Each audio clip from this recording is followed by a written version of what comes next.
Hey everybody, hopefully you read my blog and learned a little bit about the benefits of why it's important for us to lunge correctly and often in our training. Today I'm going to go over a couple of exercises of showing you lunge variations as well as the common faults I see when people are lunging. So I'm going to begin with the faults, all right? The first fault when somebody's performing any sort of lunge is going to be the classic short step lunge. So when somebody goes to step forward, they step, all right? And now as they descend the back knee, the front knee goes way too far forward past their front ankle. All right, and the problem with this lunge is my IT band and my TFL are the only things working to absorb the weight and do the movement. All right, so people are going to do these short step lunges. It's going to feel uncomfortable and awkward, and eventually it's going to cause this IT band irritation. So that's the first error that I see in lunges. The second mistake I commonly see is the overstep. Okay, so it's the person that wants to step as long as possible. All right, they drop their back knee, and what it actually does is it pulls my pelvis in this like open position to the side. All right, so now really I'm shortening my hamstring, I'm tugging on it. It's also creating a torque in my pelvis. And it also makes it really hard to stand back up. So that's the second mistake I see.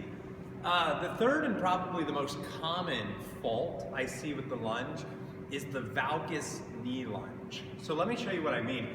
A valgus knee is when the knee moves medially towards the body. So I step forward, all right, and then if you watch my knee, as I go down, it goes in. Now from my eyes, it looks like my knee is straight, but in reality, you can see best that the knee is totally collapsed inwards, all right? And all that's going to do is it's not going to allow my glute muscles to absorb the weight and to create the movement. And long term, it's going to lead to a pattern where my knees constantly go in instead of being in line with my toes.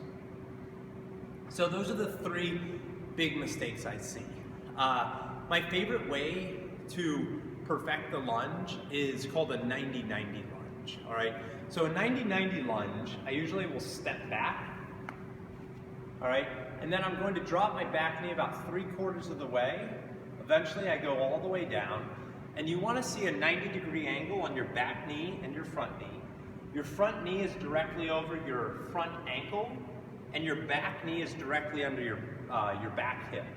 And then all you do is you just come up, right? You might step forward, step back again, you go down, and now I'm developing the strength of the quads and the hamstrings at the same time, and my glute is also going to get some extra work in. All right, and this way we don't create any compensatory patterns, and we really don't have any overuse, underuse problems in the lunge.